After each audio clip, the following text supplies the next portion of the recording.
Le nouveau se présente. Un nouvel élève se présente en classe. Il est tout troublé.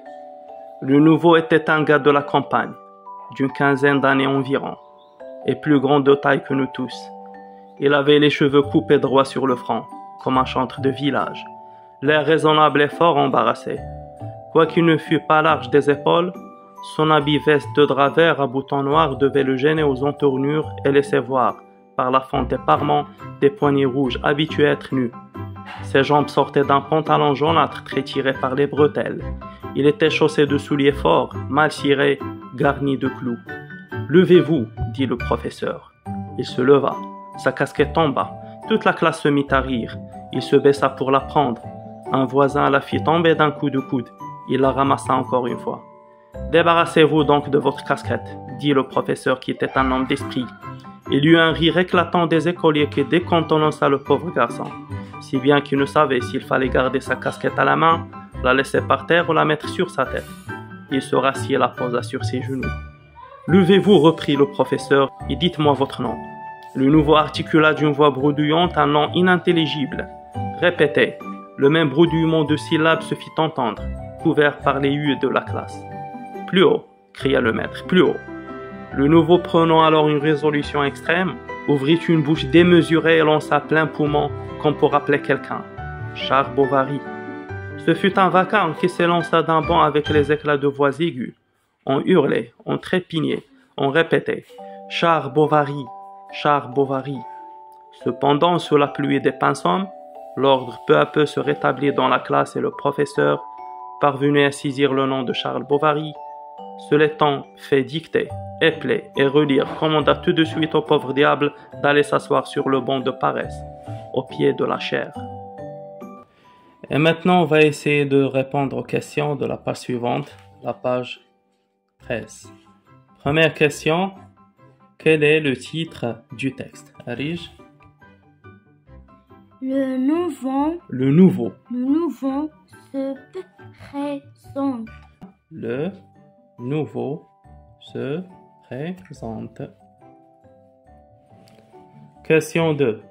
Qui est l'auteur du texte? Alors, l'auteur du texte, comment s'appelle-t-il? Le nom de l'auteur, on trouve en bas. Alors, qui est l'auteur? C'est Gustave Flaubert. Alors, Gustave, c'est lui qui a écrit l'œuvre. Gustave Flaubert. Bien. Alors, la troisième question, c'est comment appelle-t-on la première ligne en italique? Où est érige la première ligne en italique? La première ligne, c'est ici. Un nouvel élève se présente en classe, il est tout troublé. Comment appelle-t-on cette première ligne du texte? Elle s'appelle en français le chapeau. Le chapeau. Très bien, alors. Voilà. Le chapeau. Le chapeau. Cette ligne, elle présente les événements que contient le texte et aussi parfois les événements qui précèdent. Très bien.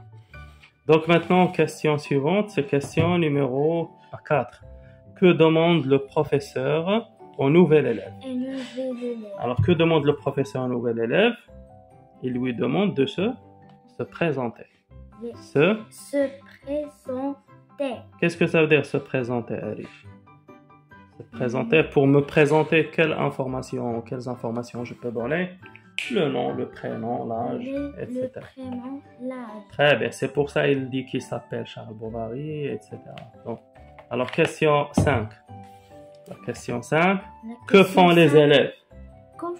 Les élèves, ils parlent. Ils parlent, mais surtout, ils se mettent à rire. Rire, ok, d'accord, ok. Alors, les élèves, ils se mettent à rire. Rire. Très bien. Alors, question maintenant 6. Pourquoi les élèves rient? Ok, d'accord. Pourquoi les élèves rient? Parce que la casquette. Où est la casquette?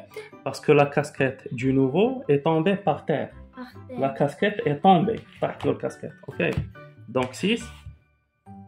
La casquette du nouveau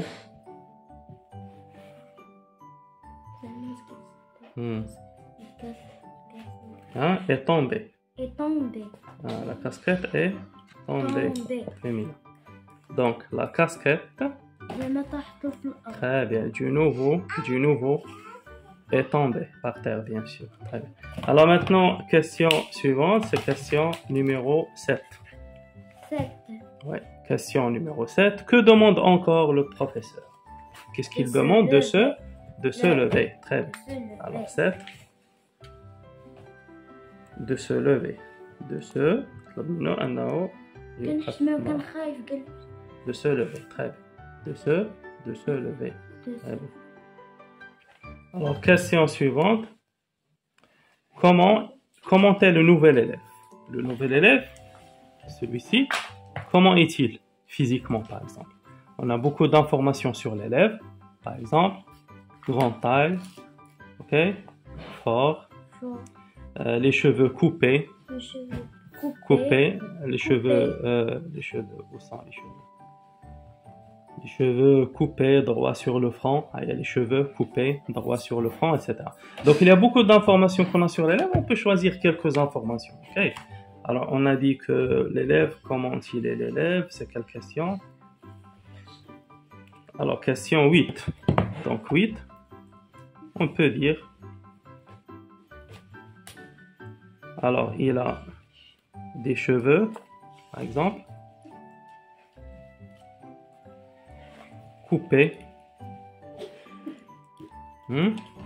droit Coupé droit. sur le front, etc. Il y a d'autres informations qu'on peut ajouter. Ces informations, on les trouve surtout dans le premier paragraphe, là où il y a le portrait physique et moral de l'enfant. Bien, alors maintenant, on va voir la question suivante. Quelle est la question suivante? Alors,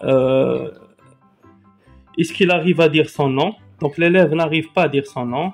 Ok? Et pourquoi? Parce qu'il semble être timide. Hein, timide. Timide.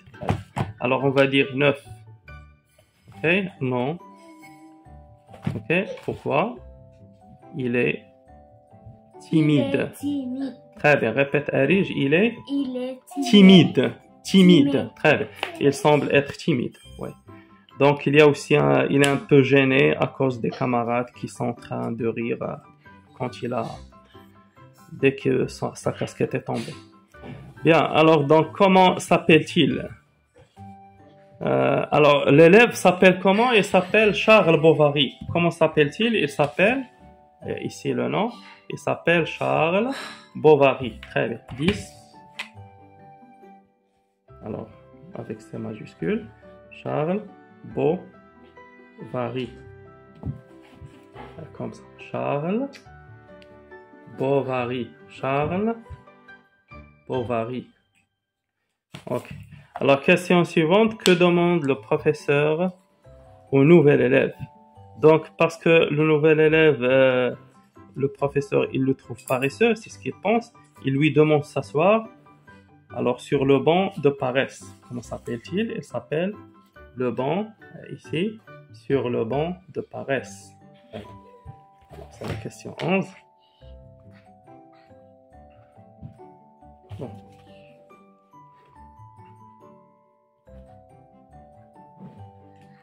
Sur le banc de paresse.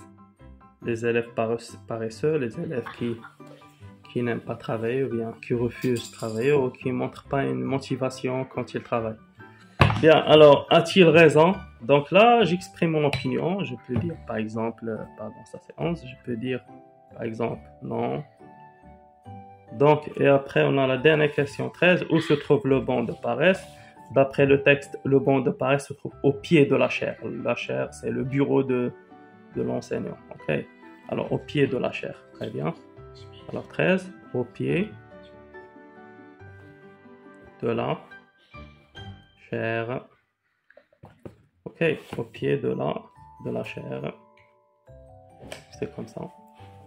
Alors, 13, au pied de la chaire. Ok.